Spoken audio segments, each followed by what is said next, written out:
A change that will affect rooftop solar customers. And a longtime employee with the medical examiner's office speaks out about how his civil rights were violated. Adriana Quintero has that story now on Primetime. Hafare and good evening, everyone. Flooding down trees and one crazy canopy viral video. Chris Barnett strolls to the south to see how villages fared during Tropical Storm Kamuri's passage. Here's more. Water and wind and lots of it. Down trees, flooding on the roads. That was what Tropical Storm Kamuri left behind down south. Police blocked off the outer northbound lane late this morning to shield traffic from the flooding hotspot near Polaris Point. Several waterfalls poured down mountains in the Agate-Umatic Hills. Umatic saw gusty winds that blew tarps off of these canopies. Videos of it going viral. Tell everybody to get out.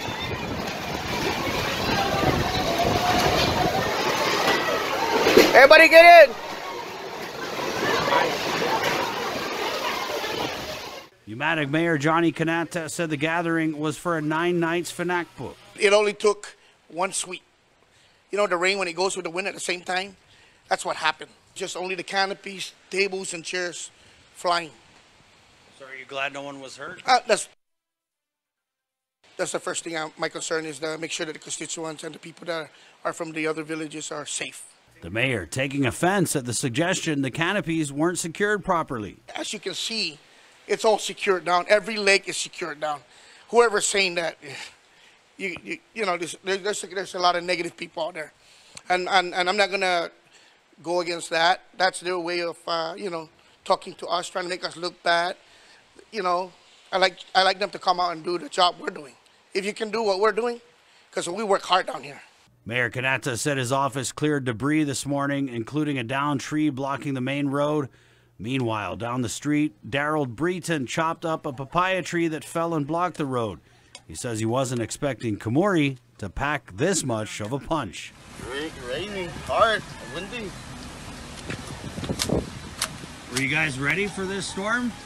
No, not really. You weren't thinking it was going to be that bad? Yeah, I wasn't thinking.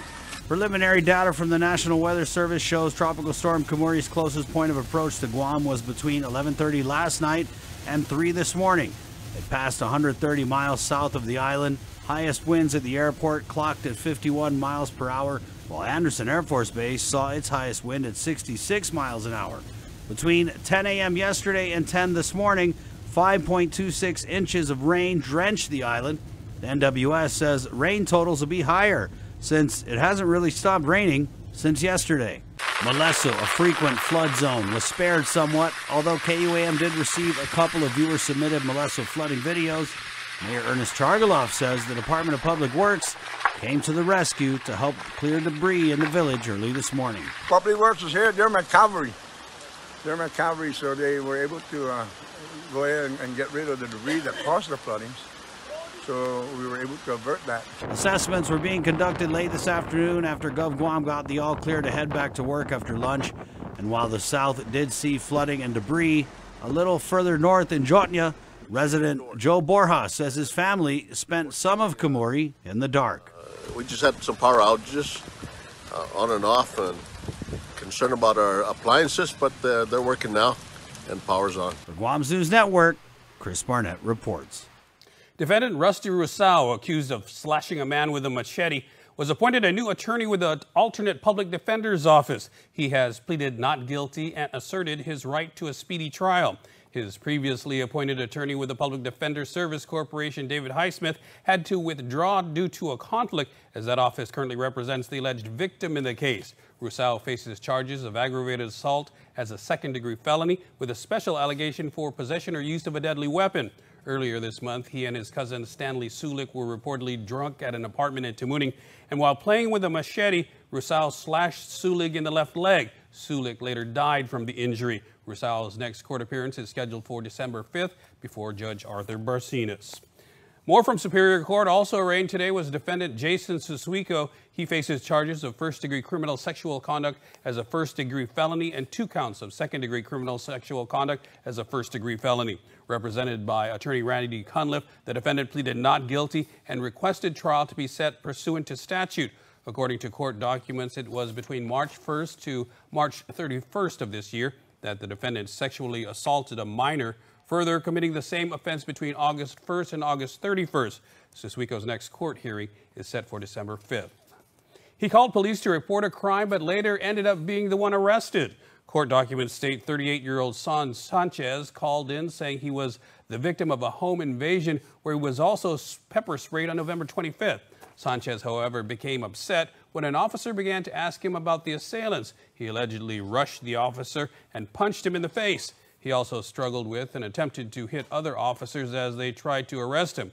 When he was placed inside the police cruiser, officers allegedly found a beige pouch next to him containing a glass pipe, baggies, and straws that tested presumptive positive for meth. Sanchez was arrested for possession of a Schedule II controlled substance, 2 counts of assault on a peace officer, resisting arrest, and disorderly conduct.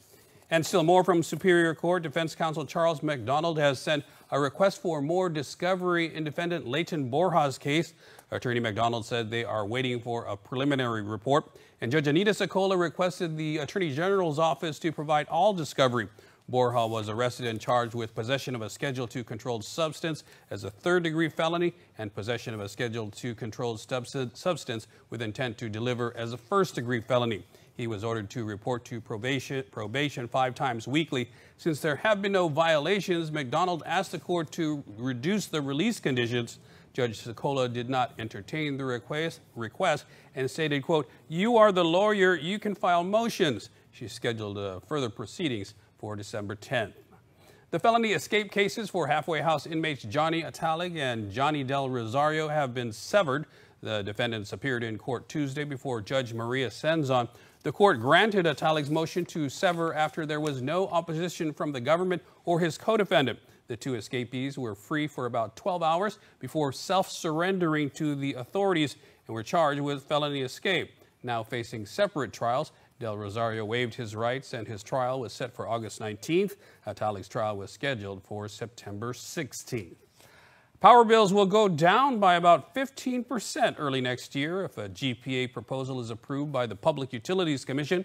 The CCU last night approved a proposed reduction in the fuel surcharge known as the LEAC from the current 15.4 cents per kilowatt hour to 13.1 cents. It'll be effective February through August if approved by the PUC.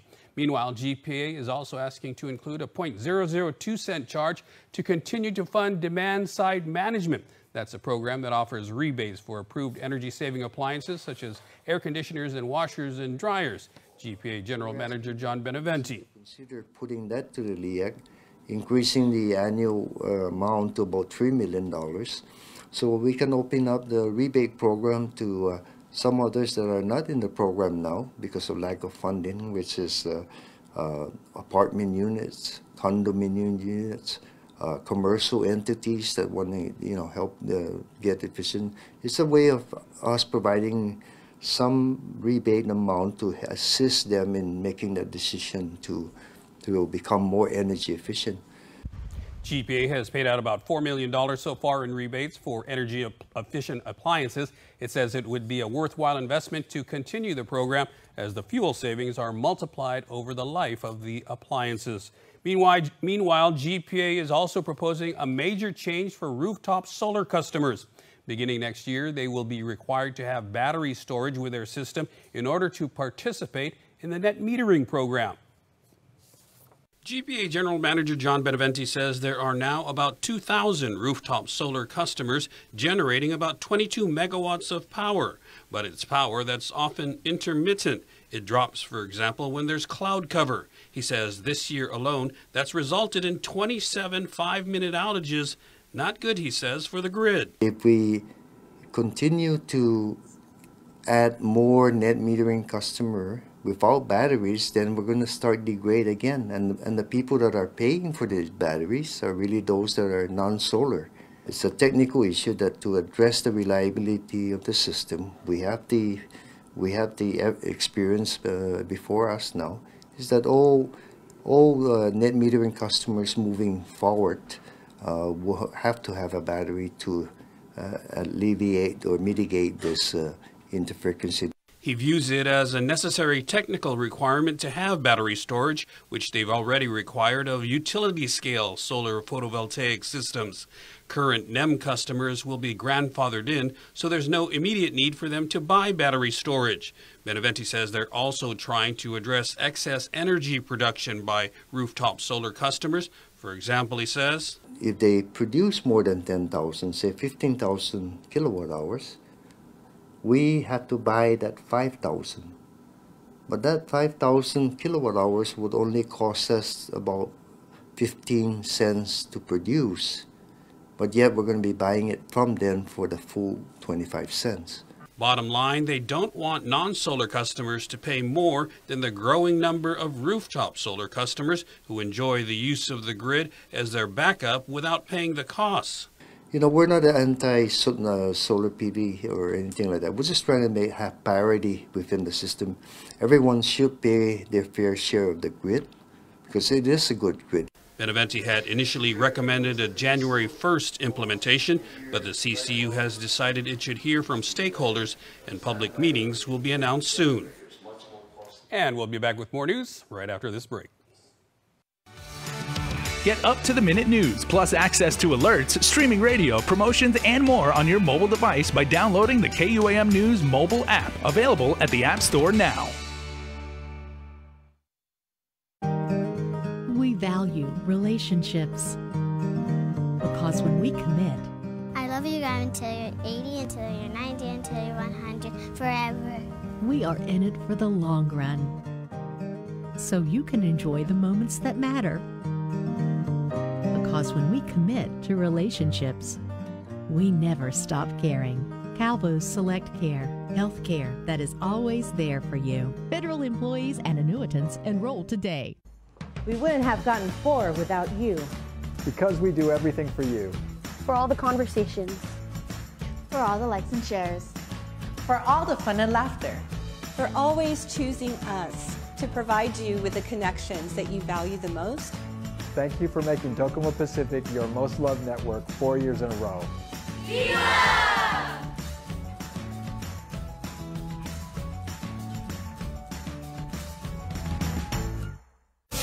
Sony's is the island's exclusive distributor for Hisense air conditioners. These new generation Hisense models come with factory-coated condensing copper coils, anti-rust non-metallic grills, full assembly covered PC board design for better protection against geckos. Change your existing AC to a Hisense inverter AC and receive a rebate as high as $350 from GPA. The Sony's, making your house your home. Call us today at 647-3736. It's a special delivery to your inbox every week with your KUAM News Roundup, program advisories, and promotions. Sign up for the weekly KUAM Digital Digest today on KUAM.com. Welcome back. A longtime employee of the medical examiner's office claims his civil rights were violated not only by the ME's office, but also by the Office of the Attorney General. Joseph Aquino, a former morgue attendant, tells KUAM's Adriana Cotero that's the real reason behind his recent resignation. After 23 years, Joseph Aquino resigned effective October 31st from the Chief Medical Examiner's office. What prompted this resignation? Well, since Dr. Spinola's retirement, there has been issues about explaining to the families and not telling the families when the doctor will be available to do their examination of their loved ones.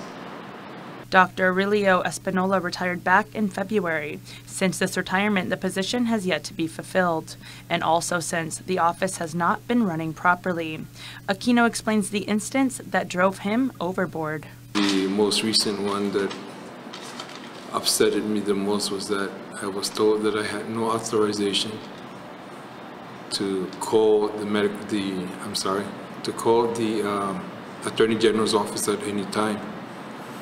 So I go, you know, if that's how much of a control that I'm not sure between the Attorney General's office and the medical examiner's office is going to be, then what am I supposed to tell the families? Attorney General Levin Camacho sits as the chairman of the Commission on Postmortem Examinations.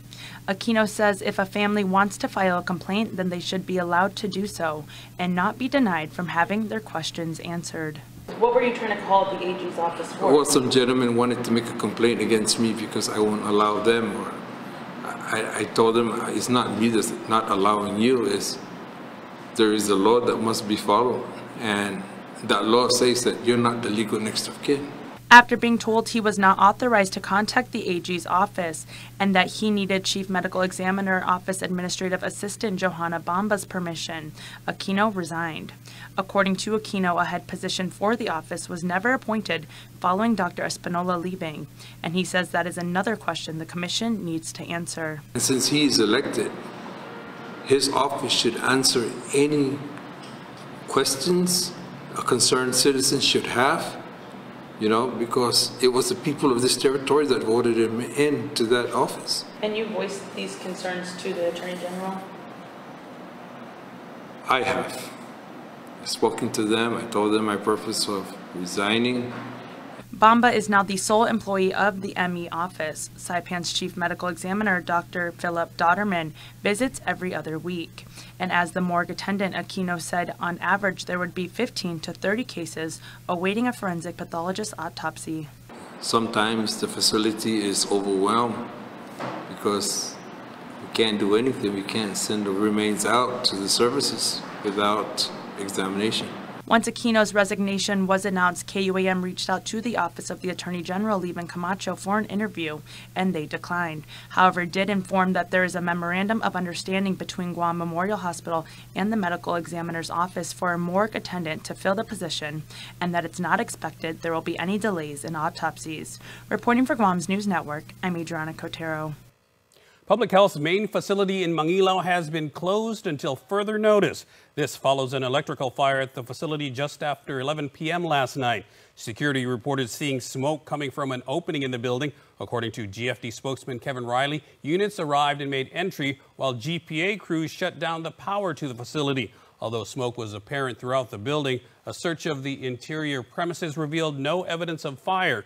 Ventilation was performed and management was informed. Public Works and DPHSS facilities personnel are still determining what may have caused the smoke. Public health services such as public welfare, vital statistics, and environmental health will be moved to other locations. A public notice will be issued once the locations have been identified.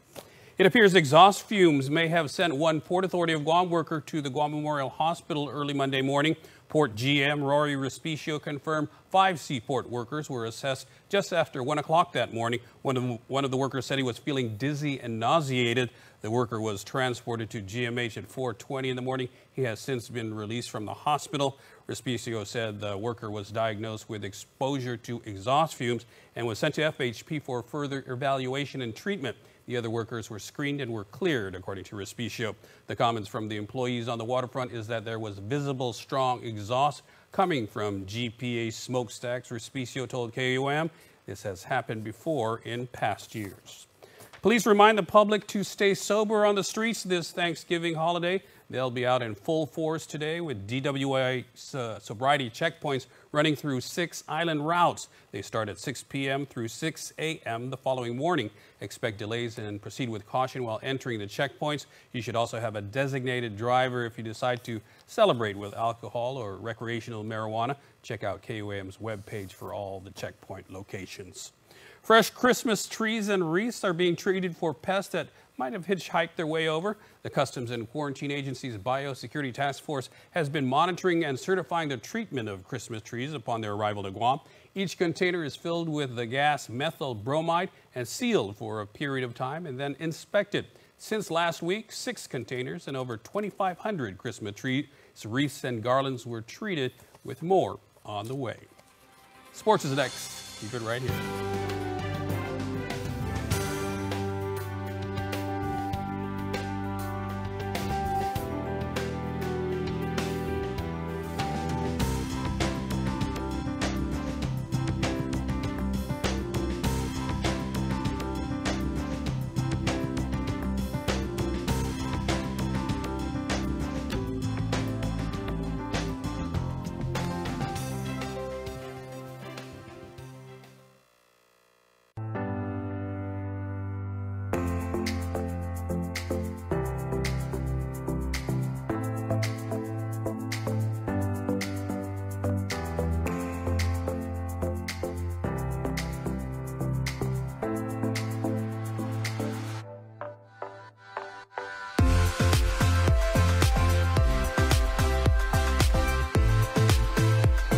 make every day a plus. Okay. Can you connect me to Alan, please? Attention passengers of flight AJ3004, your flight has been delayed.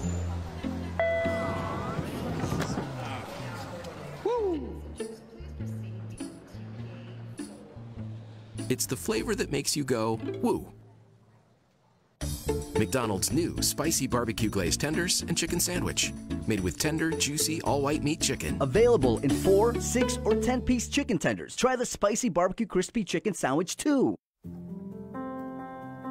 Matson is in this community. We've been in this community for decades. We're gonna be in this community for decades to come.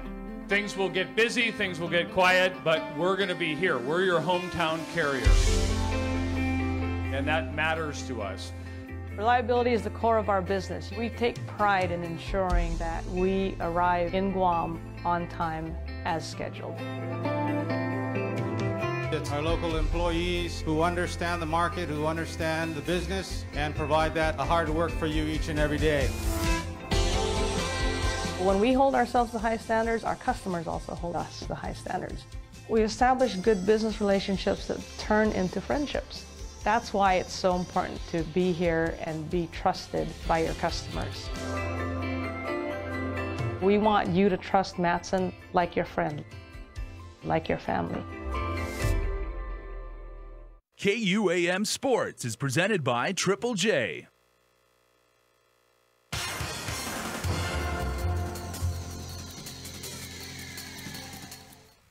Dave Delgado here for KUAM Sports. Thanks for watching in studio. Big Tone. We're talking about the upcoming Hawaii competition. Tell us where you're going and the name of the comp. We're going to Hawaii, Alakai CrossFit powerlifting meet. It's like a qualifier for nationals or worlds and stuff like that. So I'm going to head back out, try to qualify again for a national meet. And this time around, you're moving up a weight class. Yeah, so I went up to 308. Guam doesn't have any 308 records. So what I'm trying to do is set the records at 308. So when they go on the USPA site, we have records in every category now. And your previous weight class was 275. 275. So yeah. That's a big jump as far as weight. So I normally walk around 292. So I usually cut 26 pounds to compete at 275. So what I'm doing this time is I'm just staying at my walk around weight. So I'm actually more comfortable competing at this weight class. And you're looking at competition time cutting about how much? So when I usually cut weight, it's in 4 days, 26 pounds. But this time around, I'm just going to stay at 297 and just compete at it. And you've been putting up some pretty big numbers in the gym. Let's talk about the bench, deadlift, and squat. So I recently benched 505 with a pause. I'm squatting 711 now, and I'm deadlifting like 700. And when you talk about numbers compared to what the competition looks like in that weight class, I'm sure you looked at the numbers. So the heaviest it's 1,978 pounds, and I'm really trying to target at least 1,900 or 1,950 for this competition. And there's been some improvements at the gym, a lot more Olympic-style weights that have been brought in, so you're able to feel that weight and pull it up. Yeah, so Paradise Fitness was able to bring in some Eleiko plates to get us powerlifters ready for competitions. So now when we actually go out to compete, we're more comfortable using the plates at the gym because that's the same ones they use for competition. And how many members of Team Guam, are you going by yourself or do you have others? Well, there's 3 of us that are going, Chris Padilla, or Chris Pasquale, I'm so sorry, and Mikel Siniclis. And when you talk about competitors in that 308 weight class, are there any big names that stand out, and have you been following your competition? So I don't know who I'm competing up against yet because the roster didn't come out. So I think it's like 2 weeks it'll come out, and then I'll know what I'm getting. But I've been getting ready for anybody because I don't know who's going to be there, so I'm just trying to prepare myself like I've always done for like Worlds or Nationals. And what's that final preparations look like for the remainder of the time you're here to when you leave? So now we're hitting higher weights at lower reps. So we recently did 605 for 6 sets of 3 to get me prepared for that big 730 to 750 squat. All right, well, good luck, man. We'll be keeping in touch, looking for your results from the competition. Yes. That's going to do it for sports. We're back right after this.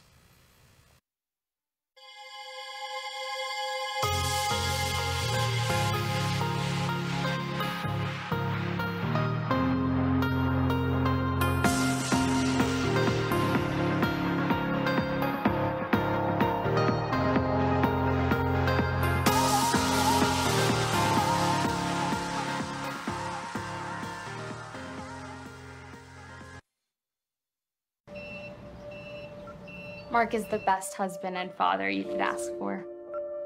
Right, mi amor? My brother, he's just a big kid. Great guy. Best man at my wedding. Just gotta keep him off the dance floor.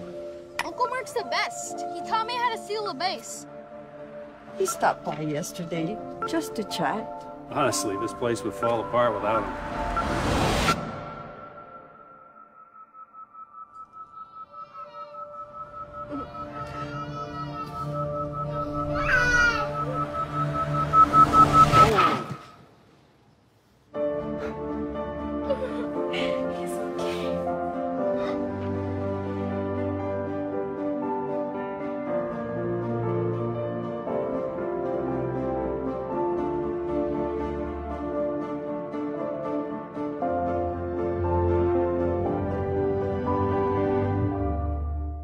KUAM's auto appearance specialist, Elegant Reflections, has been providing the automotive industry with professional detailing and car care products at its highest quality, from complete detailing, full interior detailing, exterior detailing, headlamp restoration, hand washing, seat and carpet shampoo, engine degreasing, undercarriage cleaning, paint sealant, fabric protection, paint oxidation removal, and so much more. Visit us at our new location. Call 646-5555 for an appointment. Elegant Reflections, KUAM's auto appearance specialist, over 20 years of experience.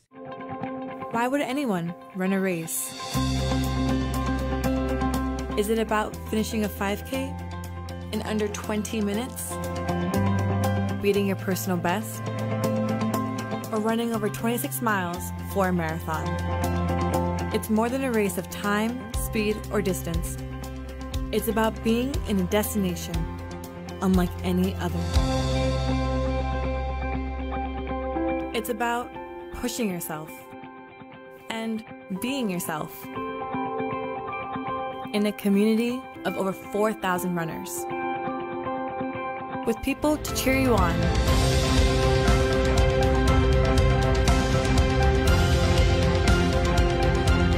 It's because it starts here and ends here. Run in paradise.